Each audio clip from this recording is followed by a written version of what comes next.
Hola, les doy la bienvenida a Mesa Política, espacio de entrevistas producido por Otra Mirada en colaboración con Nuestra América TV. Hoy vamos a abordar el impacto económico y social de las recientes medidas adoptadas por el gobierno peruano para contener la segunda ola de la pandemia que ha disparado contagios y fallecimientos. Según el Decreto Supremo 008-2021, desde el 31 de enero, 9 regiones, incluida Lima Metropolitana, entrarán en confinamiento obligatorio por 15 días, aunque se prevé que pueda prorrogarse por más tiempo e incluir a más regiones. Así, la mayoría de actividades económicas quedarán suspendidas. Por segunda vez en menos de un año, millones de personas vuelven a la cuarentena y la mayoría que vive del día a día necesita urgentemente ayuda económica para poder subsistir, así como las empresas y negocios más vulnerables que deben cerrar. La salida a la emergencia pandémica debe ser social. Para analizar qué significa esto, vamos a conversar con el economista Humberto Campodónico, expresidente de Petroperú, actual profesor en la Universidad San Marcos y columnista del diario La República, además de miembro del comité editorial de Otra Mirada. Bienvenido, Humberto. ¿Qué tal? Buenas tardes, Carlos. Un saludo para ti y toda tu teleaudiencia. Gracias por tenerme aquí. Bien, lo primero, ¿no? ¿Cómo debe ser la relación entre economía y salud en esta pandemia? ¿Estás de acuerdo con la cuarentena a las 9 regiones que corre desde el 31 de enero? A ver, primero vamos a la relación entre economía y salud.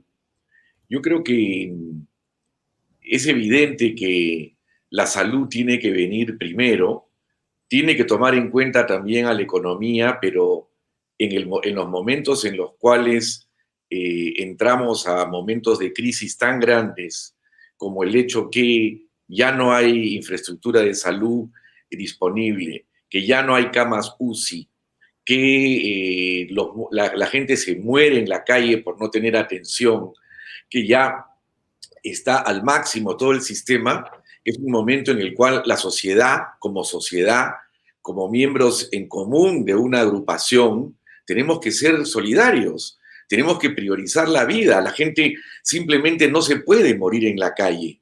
Eso es inadmisible en cualquier tipo de sociedad como la nuestra.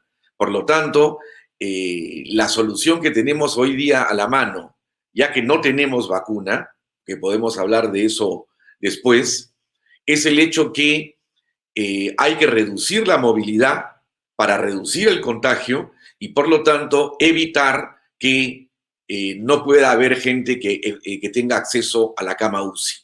Eso es central, o sea, me parece de sentido absolutamente común. Solidaridad entre nosotros. Puede ser mi papá, mi mamá, la tuya, el abuelo, el primo, el hermano, cualquiera. Y permitir que eso suceda es verdaderamente un crimen. Es un crimen. Ahora, en lo que tiene que ver con la economía y la salud en un momento en el cual, digamos, estamos en una pandemia, pero no en una situación como esta, y yo recuerdo siempre las palabras de dos personas, de Angela Merkel, la canciller alemana, y de Paul Krugman, el economista norteamericano ganador del premio Nobel. Angela Merkel decía, no es que venga la economía, la salud y la economía, no, es la salud y la economía, es la salud y la cultura, es la salud y el deporte, es la salud y la educación, siempre es la salud, ¿no? Me parece importantísimo porque eso es lo que te guía. Y Krugman decía en un momento, decía, y bueno, ¿y cómo va a ir el crecimiento del PBI en Estados Unidos? Bueno, depende de cómo evolucione la lucha que tenemos contra el virus. Porque si no luchamos contra el virus y no lo vencemos, no puede haber una reactivación económica seria. Porque la gente no va a poder ir a trabajar, no va a poder ir a los diferentes establecimientos de servicios, a los hoteles, a los restaurantes. Por lo tanto, lo que yo le tengo que decir es, veamos de combatir la pandemia para poder tener una buena reactivación. Y esa es la misma respuesta que yo daría. ¿Cómo puedes pensar que la gente puede seguir trabajando normalmente en la fase 3, en la fase 4, cuando no hay camas UCI? O sea, no es posible, ¿no? Y cuando los contagios aumentan, incluso ahora con las nuevas variantes. Entonces, yo sí pienso que en los últimos tiempos ha habido muchas discusiones sobre el tema. Como tú dices, Waldo Mendoza planteó que ya había unidad de rebaño, no la hay, pero bueno, eh, podemos entrar a eso luego. Lo más importante, creo yo, es que la salud siempre debe llegar primero. Sí, efectivamente, este contagio es universal, ¿no? O sea, es algo que está pasando en todos los países del mundo, en mayor o Ujú. menor medida, pero si bien el contagio es universal y ya también hay cuarentenas por todos lados de distinto tipo, ¿cuál es tu evaluación, ya que has mencionado a Waldo Mendoza, actual ministro de Economía? ¿Cuál es tu evaluación sobre los factores que han hecho que el Perú entre esta segunda ola con un sistema sanitario colapsado? ¿No? Tú dices, no hay camas UCI, en realidad no hay ni siquiera otro tipo de camas, ¿no? ¿Y qué peso le pones, por ejemplo, al asalto al poder de Merino y todo lo que originó en noviembre, que distrajo a las autoridades de la pandemia, y al negacionismo de Waldo Mendoza, que, bueno, puede negar lo que quiera, pero fue ministro de Economía, es ministro de Economía, he tenido más de un mes donde todas las cosas que el premier Martos anunció en julio del año pasado no pudieron concretarse, ¿no? Pasar de 1.500 a 3.000 camas UCI, etcétera. ¿Cuál es tu evaluación de todo esto? Bueno, a ver, aquí hay varios factores. Eh, uno de ellos, y muy importante, es que nosotros estábamos en principio de la pandemia con 500 camas y subimos a 1.800, y en ese momento se pudo, digamos, atender a los pacientes y comenzó una bajada, ¿no? O sea, una bajada muy rápida, desde 650 a 700 muertos diarios, según SINADEF, no las estadísticas del MINSA, sino el Sistema Nacional de Defunciones, y llegamos a un nivel de cercano a 90, 100. Y luego hemos comenzado a subir, ¿no? Entonces ha habido una gran discusión sobre el porqué de la bajada, ¿no? Porque es verdaderamente como una campana, es la parte de abajo, estábamos ya bajando. Y en esa discusión yo creo que la ciencia y en este caso el Ministerio de Salud no hizo lo que debería hacer, ¿no? Un estudio de cero prevalencia, que nos diga cuántos son los infectados por región, por distrito. No se hizo. El estudio de cero prevalencia lo que quiere decir es cuál es la cantidad de infectados que hay, ¿no? En Inglaterra hasta hace 2 meses era 6%. El 6% de la población está infectada. Ahora han subido como el 16% de cantidad de infectados, no de muertos, de infectados. Y entonces esa es la cero prevalencia. Te permite saber cómo están los distritos, cómo están las regiones, cómo puedes de repente cerrar una, no cerrar otra, quiénes son las que más tienen, porque la cero prevalencia, los infectados son mayores, por ejemplo, en San Juan del Lurigancho, en San Juan de Miraflores, en Villa El Salvador, que en los distritos limeños como Miraflores, San Isidro, Barranco y otros, donde han tenido digamos, el poder económico como para cuidarse, no salir, etcétera.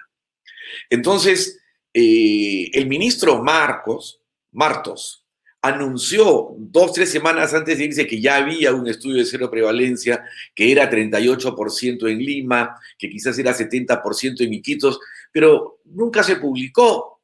Últimamente han salido algunos cuadros, pero no hay la base que te diga qué cosa es, dónde están, por regiones, etcétera.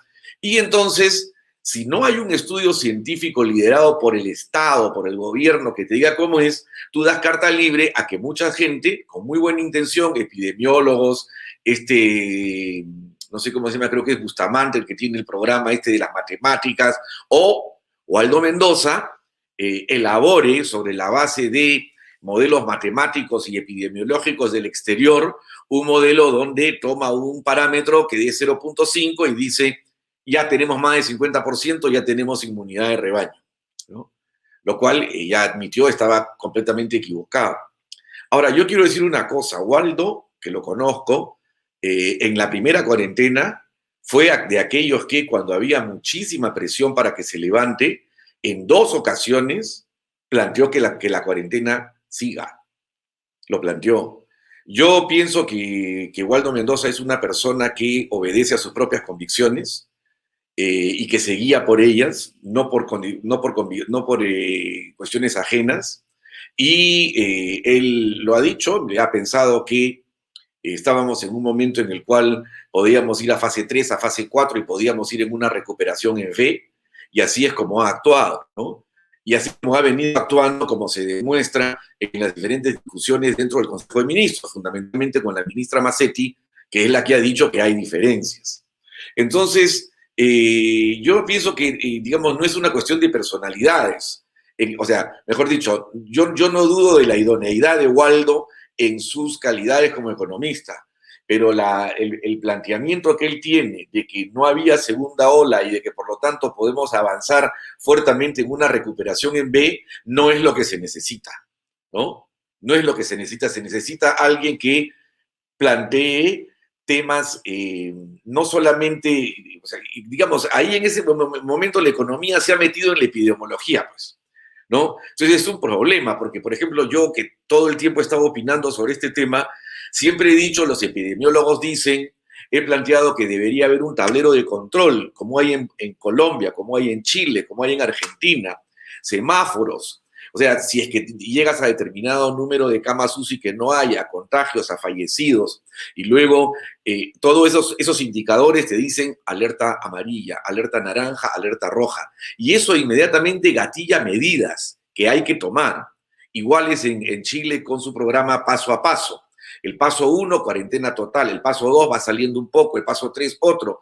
Ahora, ellos han tomado más pruebas moleculares. Tienen una granularidad en el sentido de identificar regiones y distritos donde dicen de las 480 comunas, distritos que tiene Chile, ya, estos pasan de 1 a 2, este baja de 3 a 2 o este pasa de 3 a 4 y la movilidad se prohíbe acá o allá.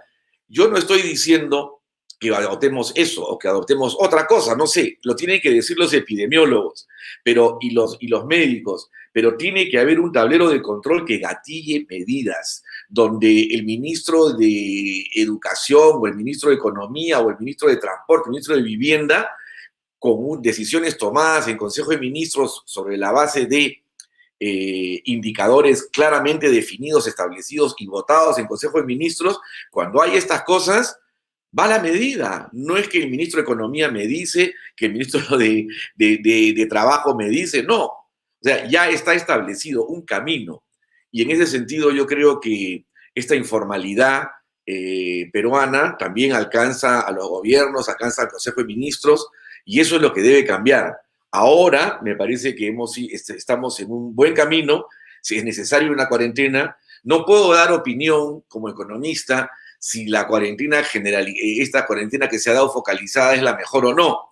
Yo quisiera que hubiera sido más ampliamente discutida, pero que había que cerrar en parte la economía para frenar la movilidad de las personas, que es la que lleva el contagio, sí, de todas maneras. Bueno, toda la distracción que ha habido con estos episodios de noviembre, ¿no? La crisis política, y este es un gobierno también que ha entrado de pronto sobre el caballo, ¿no? Exactamente, exactamente. Bueno, yo pienso que probablemente probablemente la crisis política ha tenido algo que ver, sí. No podría decir hasta dónde, he leído varios análisis en que tratan de hacer una correlación de tiempo incluso, pero creo que el gobierno de Vizcarra cometió muchos errores, pues, o sea, yo no veo por dónde la vacuna no pudo tener un proceso de adquirirse antes, ¿no? Creo que ese es un tema central, el hecho de cómo se ha descuidado el tema de la vacuna, y yo no lo atribuiría, por lo menos personalmente, de manera única, a el golpe provocado por el Congreso. No de manera única, no tampoco lo descarto, pero creo que otros países cercanos a nosotros han adquirido esa vacuna. Pero bueno, este es un tema que podríamos darle más vueltas, pero... Bueno, entrando al gobierno de Sagasti, ¿cómo ves las medidas? Entrando al gobierno de Sagasti, ¿cómo ves las medidas sociales y económicas, ¿no? El bono de 600 soles para 4.2 millones de familias. ¿Cómo ves eso? Porque hay un montón de gente que la cuarentena en los cerros necesitan ollas, no puede subsistir. Sí, ahora, yo lo que pienso, y lo hemos venido discutiendo en la Comisión de Economía de Juntos por el Perú, donde yo participo en una labor de asesoría. El tema de la pandemia y el tema de la reactivación económica debido a la pérdida de empleos es el tema central. Yo entiendo de que a la vez que hay la pandemia y la pérdida de empleos, que es el problema central, tenemos una campaña electoral en la cual evidentemente los diferentes candidatos tienen que formular sus propuestas, ¿no? Desde, digamos, una nueva constitución, o mejorar el sistema de salud, o ver cómo haces con el empleo, ver si hay una masificación del gas, qué cosa es lo que pasa con el GLP, y cosas evidentemente importantes, ¿no? Pero como estamos en un momento de pandemia y de pérdida de empleo, yo creo que ese es el tema central. Entonces, desde ese punto de vista, sí pienso, como leí en el editorial de Otra Mirada el día de hoy, que tiene que haber una conjunción de esfuerzos de los diferentes partidos políticos para encarar de manera unitaria y solidaria el tema de la pandemia y el tema de la lucha contra el desempleo también. En el tema de la pandemia específicamente, lo que tenemos es que toda pandemia obliga a cerrar la economía. Es una recesión inducida. No es un shock externo ni un problema interno. Es un shock inducido. Y si es un shock inducido que va a provocar cierrapuertas en las fábricas y va a provocar desempleo, tenemos que en Estados Unidos, en Europa, las personas tienen seguro de desempleo y pueden mantener su poder adquisitivo. No solamente eso, ha habido ayudas enormes en Estados Unidos. El presidente Trump, malgrado lo que se diga sobre todo lo que se tiene que decir de él, dio muchísimas ayudas, incluso el doble del seguro de desempleo. Y eso es lo que ha podido mantener a flote el PBI de Estados Unidos, que solamente va a caer 4%. Igual en muchos países de Europa, ¿no? El seguro de desempleo y las ayudas. Y yo creo que uno de los problemas más graves y uno de los errores más graves cometidos por el gobierno de Vizcarra fue el bono, ¿no? Yo, en el sentido de que la cuarentena fue severa, sí, lo fue. Hubiera podido ser otra, probablemente, nadie es adivino, no somos generales después de la batalla, pero miren que Chile, Argentina y Colombia tuvieron cuarentenas focalizadas por regiones y hasta ahora están de nuevo con segunda ola, ¿no? Y sigue. Entonces, el tema de haber tenido una cuarentena como la nuestra muy severa, no es el problema central del cual la derecha económica trata de culpar al gobierno de Vizcarra, diciendo que fue el peor manejo en tema de salud. Yo no lo creo, además es muy difícil decirlo, pero sí creo que en el tema del bono se insistió, se ha dado un solo bono, primero en 7 y 8 meses. Es increíble que no tengamos un sistema de mapeo de la población, que no haya una inclusión financiera más grande, y que recién se ha comenzado a dar el segundo bono que todavía se va a terminar. Y entonces eso ha influido fortísimamente en la caída del PBI. En Colombia te dicen el decil 1, que es el decil 10, depende por dónde uno comience. En todo caso, el decil más pobre ha podido compensar sus ingresos hasta en un 90% por los bonos de Colombia, que van a ser 9, ¿no? Y ya van como 7. En Chile son 6. En Argentina son 3 y van por el cuarto. Nosotros tenemos uno y un segundo que no ha terminado. Entonces, el hecho que tú tengas una recesión y tengas un desempleo hizo que la masa monetaria, producto de las actividades laborales, se cayera primero en un 60% en el primer trimestre. Luego ha ido mejorando. Entonces, hoy día estamos en una pérdida de la masa monetaria del 25% con respecto a lo que había antes. Son como 3.500 millones de soles. Entonces, ¿cómo se arregla eso?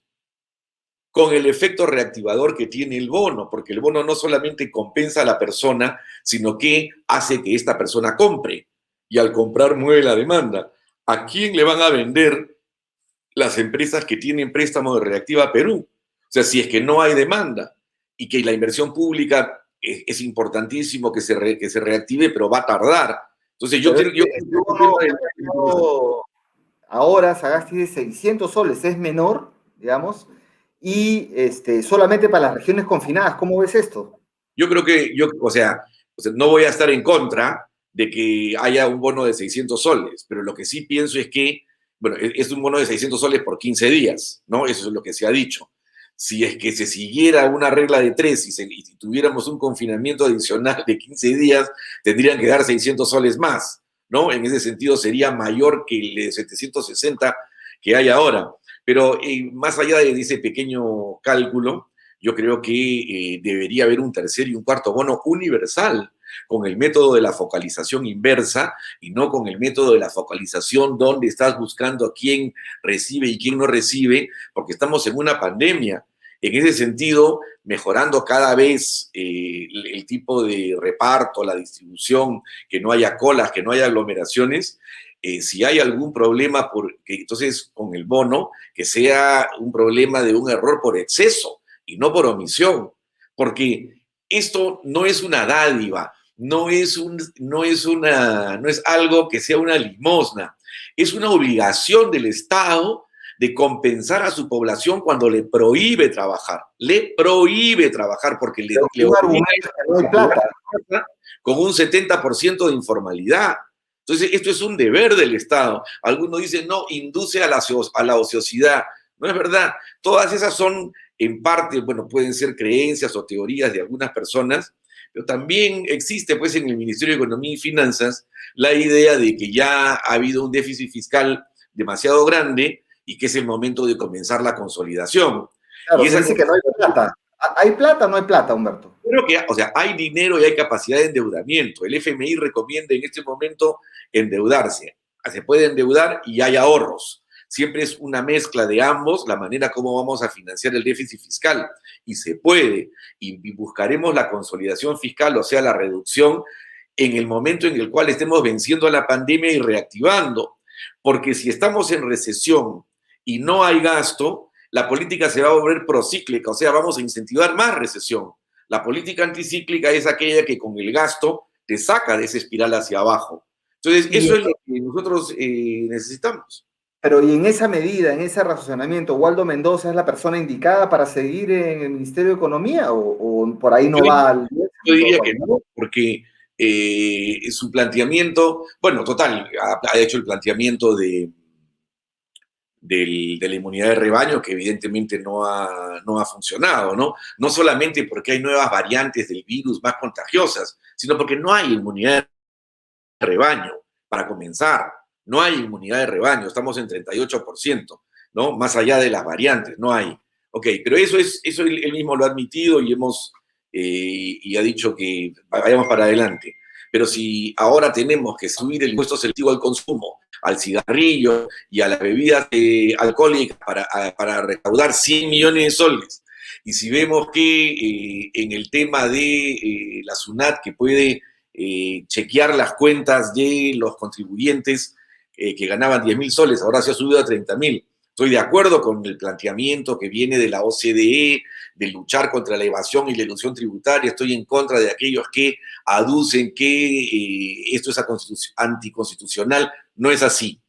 Pero haber puesto una valla de 10, o sea, un tope de, mejor dicho, un piso de 10.000 soles para los contribuyentes me parece mal. Y me parece mal 30.000 también. Yo lo elevaría a 100.000 o quizás hasta más, porque este no es el momento en el cual vas a querer cobrarle impuestos, sobre todo a la clase media baja o a la clase media. O sea, en un momento de pandemia, cuando la gente está así estrangulada con ingresos, no es el momento de subir los impuestos. Habrá otro momento. En todo Pero es el caso, momento de un impuesto a la riqueza, por ejemplo. perdón. Es el momento de un impuesto a la riqueza, a las grandes fortunas, a las rentas de capital. Habría que evaluarlo, pero en general yo lo que pienso es que hay que dedicar todos sus esfuerzos a la lucha contra la pandemia y por la reactivación económica. Tampoco lo excluyo, evidentemente que el gobierno dice que no lo tiene en agenda, varios partidos políticos lo tienen en la agenda, tampoco tantos, y bueno, habrá que ver cómo se reacciona. Pero hoy en día yo iría de frente a este planteamiento que ha hecho el editorial de Otra Mirada, ¿no? Estamos en una emergencia nacional y de esto tenemos que salir juntos. Y salir juntos no solamente con una declaración, sino apoyando al Ministerio de Salud, apoyando la cuarentena regional que se ha planteado. Yo no puedo pronunciarme en el sentido si es lo más correcto o no, pero sí va en la línea indicada, que haya análisis cada cierto tiempo, que se mejoren los indicadores. O sea, imagínate, hace 2 semanas el ministro Cuenca, que creo que es ministro de Salud, no lo sé, De educación, dijo, ¿ah? de educación, Ricardo Cuenca, de educación. O sea, dijo algo revelador. Lima no está en muy alto porque tiene el 42% del PBI.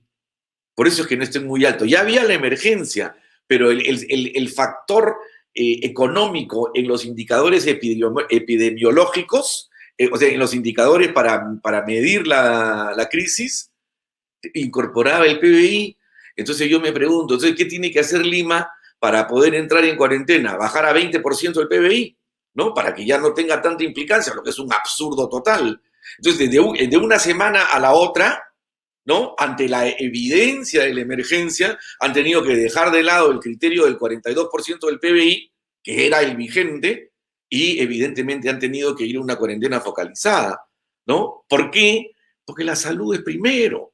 O sea, hasta todos aquellos que no lo quieren tienen que admitir, o sea, ningún gobernante puede, en su sano juicio, permitir que peruanos se mueran en las calles porque no pueden acceder a la cama UCI, ¿no?